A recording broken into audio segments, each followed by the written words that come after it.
देखो अब next exercise अपन start करते हैं। क्या है हमारी नेक्स्ट एक्सरसाइज?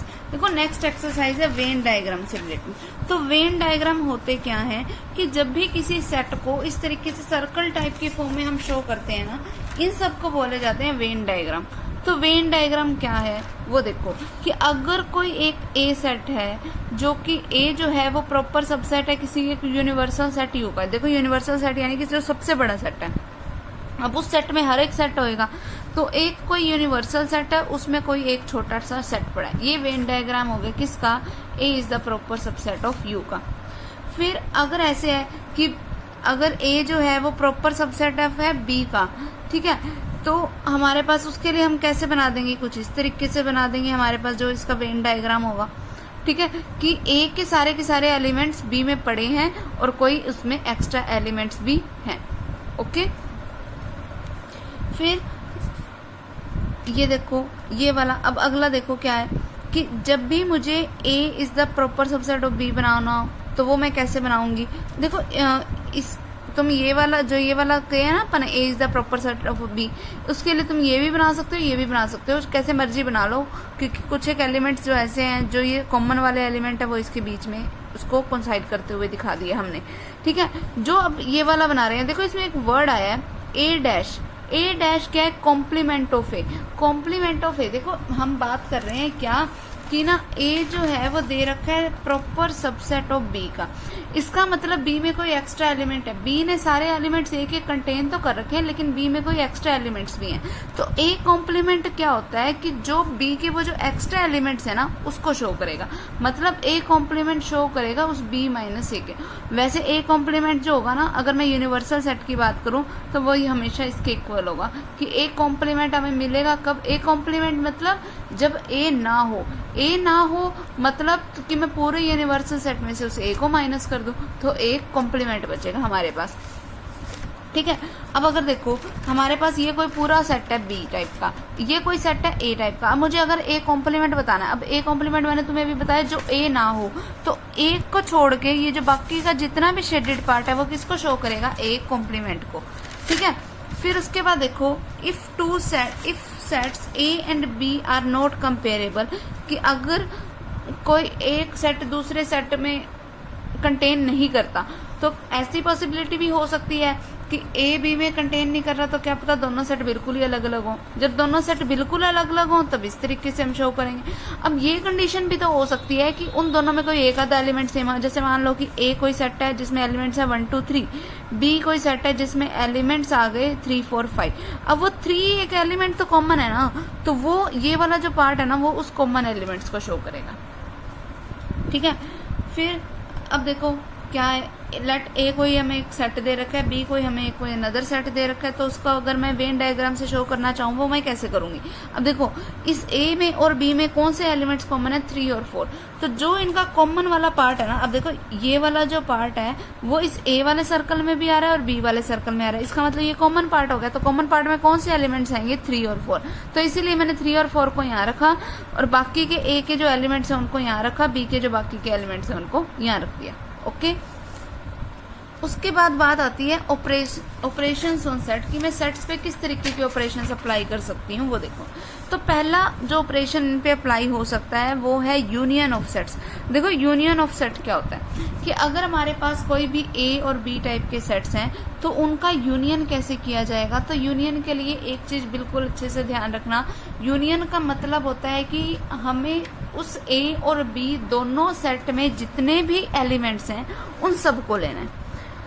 कॉमन एलिमेंट क्या है क्या कॉमन नहीं है उससे हमें कोई लेना देना नहीं है। अगर हमने यूनियन की बात कर दी ना तो ए और बी में जितने भी एलिमेंट्स हैं हम वो सारे की सारे लेके चलेंगे। जैसे मान लो कि कोई एक ए सेट है जिसमें हमारे पास एलिमेंट्स हैं 1 2 3, कोई बी सेट है जिसमें हमारे पास एलिमेंट है 5 6 7। तो ए यूनियन का साइन होता है ये स्मॉल यू ऐसे कैपिटल यू मत लगा देना, ये कैपिटल यू तो यूनिवर्सल सेट को शो करता है, हम बिल्कुल ये स्मॉल सा यू लगाएंगे फिर लिखेंगे बी।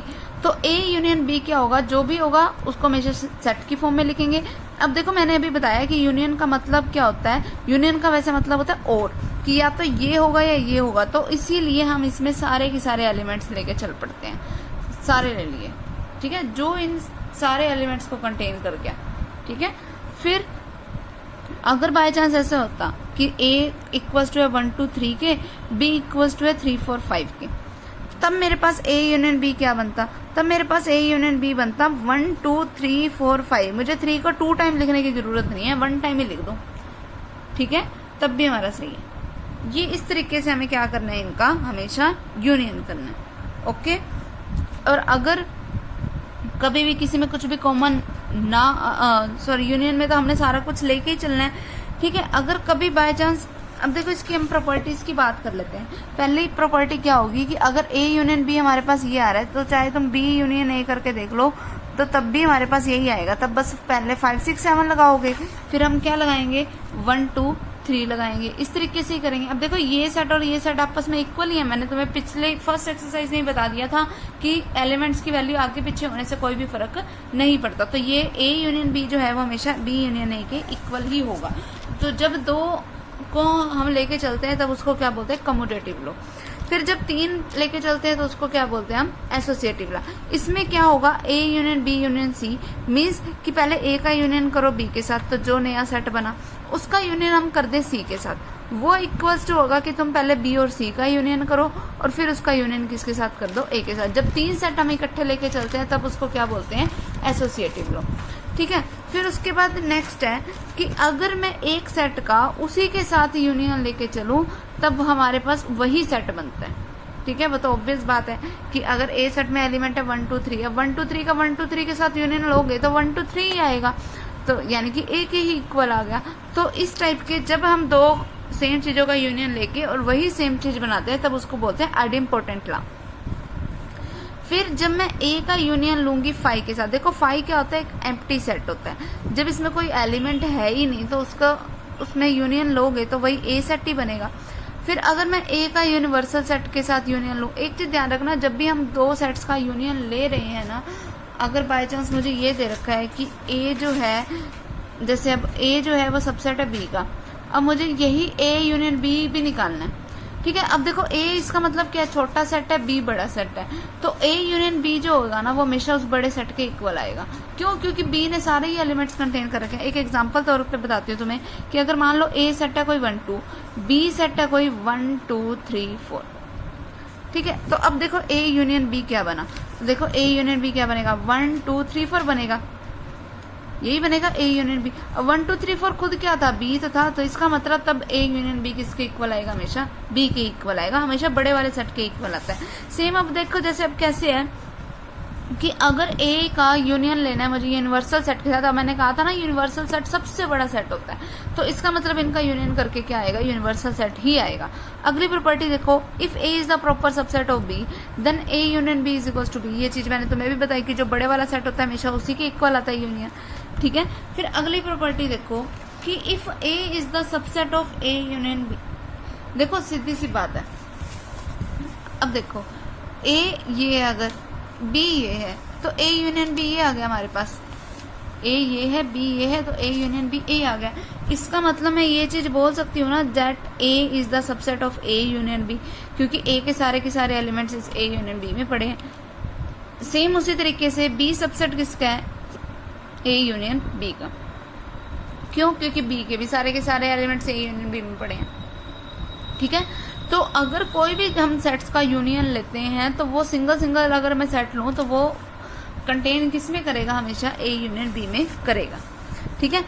अगर मुझे ये दे रखा है कि A यूनियन B फाई के इक्वल है, तब इसका मतलब क्या है कि A भी फाई है और B भी फाई है। क्यों? क्योंकि जब हम यूनियन लेने लगते हैं तब तो हमें फर्क ही नहीं पड़ता कि उनमें कॉमन एलिमेंट क्या है या क्या नहीं है एलिमेंट, हमने तो यूनियन करते टाइम सारे ही एलिमेंट्स ले लेने हैं। तो अगर कभी फिर भी A यूनियन B फाई के इक्वल है तो इसका मतलब दोनों ही खाली थे, दोनों में ही कोई एलिमेंट नहीं था, क्योंकि अगर होता तो हम इसको यूनियन में ले ही लेते, ठीक।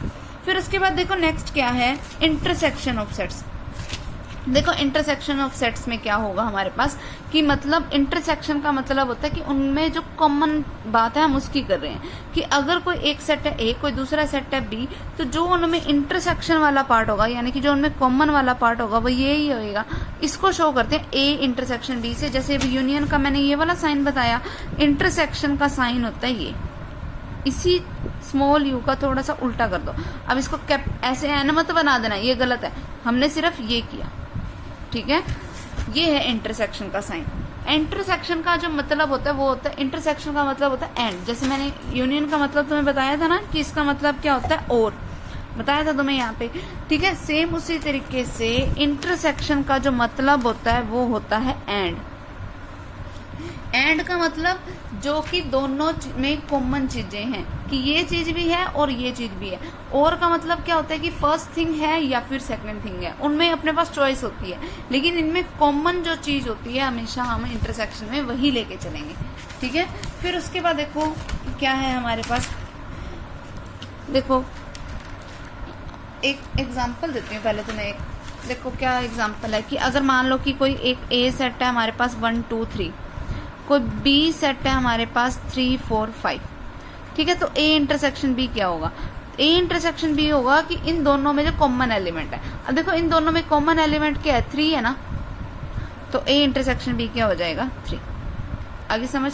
फिर अगर बाय चांस कभी ऐसा आ जाए कि ए सेट है हमारे पास 1 2 3, कोई बी सेट है हमारे पास 6 7 8, तो अब इनमें कुछ कॉमन है क्या, ए इंटरसेक्शन बी में कुछ भी कॉमन नहीं है, तब उस टाइम पे ए इंटरसेक्शन बी किसके इक्वल आएगा, 5 के, ठीक है। क्लियर है बात। अब देखो अब इनकी प्रॉपर्टीज, जैसे उसमें कम्यूटेटिव थी, सेम इसमें भी कम्यूटेटिव है कि चाहे तुम ए का बी के साथ इंटरसेक्शन ले लो, चाहे बी का ए के साथ इंटरसेक्शन ले लो, बात एक ही आएगी। फिर ए का बी के साथ इंटरसेक्शन लो, फिर जो रिजल्ट आएगा उसका सी के साथ इंटरसेक्शन लो, वो इक्वल्स टू होगा कि तुमने पहले बी का सी के साथ इंटरसेक्शन लिया, फिर उसका इंटरसेक्शन किसके साथ ले लिया, ए के साथ। फिर अगली प्रॉपर्टी क्या है कि ए का अगर मैं ए के साथ इंटरसेक्शन लूं, अब देखो 1 2 3 का, तुम 1 2 3 के साथ इंटरसेक्शन लोगे तो सारे के सारे एलिमेंट्स ही कॉमन है, ठीक है, तो वही ए सेट ही बन जाएगा, वही 1 2 3 आ जाएगा। तो जब दो सेम वाले लेके चलते हैं और वही सेम रिजल्ट आता है, तो मैंने अभी तुम्हें बताया था, तो क्या बनता है, आइडेम्पोटेंट लॉ, तो वही लो है। फिर जब मैं ए का इंटरसेक्शन लूं 5 के साथ, अब देखो कोई एक सेट है जिसमें एलिमेंट्स है मान लो 1 2 3, कोई 5 के साथ उसका मुझे इंटरसेक्शन लेना है। अब तुम्हें पता है कि ए अगर सेट में हमारे पास कोई भी एलिमेंट है तो उसका एक सबसेट 5 तो बनता ही है। तो अब इनमें कॉमन बात क्या है, सिर्फ वो क्या है, खाली, यानी कि 5, इनमें मतलब कुछ भी कॉमन नहीं है। अब जैसे देखो अब ए सेट था ये 1 2 3, कोई बी सेट है ये एम्प्टी सेट, तब इनमें कॉमन क्या है, क्या आएगा, ए इंटरसेक्शन भी कुछ भी नहीं आएगा, तो ये खाली आ जाएगा, जिसका मतलब क्या होता है, 5 तो होता है, ठीक है। फिर उसके बाद देखो कि अगर मैं ए का इंटरसेक्शन लूं यूनिवर्सल सेट के साथ, अब देखो इंटरसेक्शन का मतलब होता है जो कॉमन एलिमेंट्स हैं, अगर ए के सारे एलिमेंट्स यूनिवर्सल सेट में हैं तो उनमें कॉमन एलिमेंट वो ए वाले ही हो जाएंगे, ठीक है। अब जैसे एक एग्जांपल समझो कि अगर ए सेट है हमारे पास 1 2, कोई यूनिवर्सल सेट है अगर हमारे पास 1 2 3 4 5 6, ठीक है, तो अब ए इंटरसेक्शन यू क्या होगा वो देखो, तो जो इनमें कॉमन है, कॉमन क्या है, 1 2 ही है इनमें कॉमन। अगर 1 2 कॉमन है तो वो आखिरकार है किसके इक्वल, उसी ए के तो इक्वल है, इसीलिए ए इंटरसेक्शन यू किसके इक्वल है, ए के, ठीक। फिर अगली प्रॉपर्टी देखो कि if A is the proper subset of B, मतलब अगर ए के सारे एलिमेंट बी में हैं तो ए इंटरसेक्शन बी क्या आएगा, हमेशा ए के इक्वल आएगा, मतलब छोटे वाले के इक्वल आएगा। जैसे इसमें भी छोटे वाले के इक्वल आएगा, इसमें भी छोटे वाले के इक्वल आएगा। ध्यान रखना यूनियन में हमेशा बड़े वाले के इक्वल आता है और इंटरसेक्शन में हमेशा छोटे वाले के इक्वल आता है, ठीक है। फिर उसके बाद नेक्स्ट प्रॉपर्टी क्या है कि ए इंटरसेक्शन बी जो होगा वो हमेशा सबसेट होगा ए का, और ए इंटरसेक्शन बी जो होगा वो हमेशा सबसेट होगा बी का। पहले अपन ये पढ़ा था that A is the subset of A union B and B is the subset of A union B. अब हम उल्टा पढ़ रहे हैं, अब हम पढ़ रहे हैं ये कि जैसे अगर मान लो कि कोई एक ए सेट है जिसमें एलिमेंट्स हैं 1 2 3, कोई बी सेट है जिसमें हमारे पास एलिमेंट है 2 3 4, तो देखो ए इंटरसेक्शन बी क्या बनेगा, ए इंटरसेक्शन बी बनेगा जो उनमें कॉमन एलिमेंट्स है, तो कॉमन एलिमेंट्स क्या है, 2 3, तो obviously A intersection B is the subset हो गया ए का, क्यों, क्योंकि 2 3 इसमें बिलोंग करता रहा है, कंटेन कर रहा है ना। सेम उसी तरीके से ए इंटरसेक्शन बी किसका सबसेट हो गया, इस बी का भी हो गया, क्यों, क्योंकि इसके भी सारे एलिमेंट्स इसमें है, ठीक है। फिर उसके बाद नेक्स्ट देखो कि ए इंटरसेक्शन ए कॉम्प्लीमेंट हमेशा 5 के इक्वल होगा, ए इंटरसेक्शन ए कॉम्प्लीमेंट हमेशा फाई के इक्वल होगा। रीजन क्या है, क्योंकि ए कॉम्प्लीमेंट, मैंने तुम्हें अभी कॉम्प्लीमेंट की डेफिनेशन बताई थी कि कॉम्प्लीमेंट का मतलब होता है कि जब हमारे पास जिसमें ए ना हो। अब देखो इसमें तो ए है, अब ए का अगर मैं इंटरसेक्शन लूँ एक ऐसे सेट के साथ जिसमें ए ही ना हो, तो उनमें कॉमन क्या आया, कुछ भी नहीं आया, तो क्या बचेगा, फाई। ठीक है, क्लियर। तो इस तरीके से हमारे पास ये प्रॉपर्टीज हैं। बाकी की प्रॉपर्टीज हम नेक्स्ट टाइम करेंगे। ओके।